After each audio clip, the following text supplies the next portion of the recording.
legal actions na ginawa niyo? I understand parang humingi lang yung tulong sa NBI. Yes po, pero since the beginning naman po, before that issue, I already had my own issue of life-threatening situations.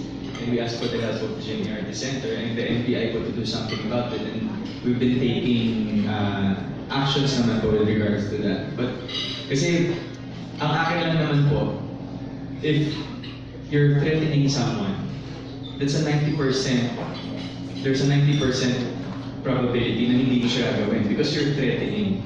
Yung mga nagtitreat, hindi nagsasabi yan, ginagawa na lang nila. So, I should say that there are a lot of people like that, especially on social media.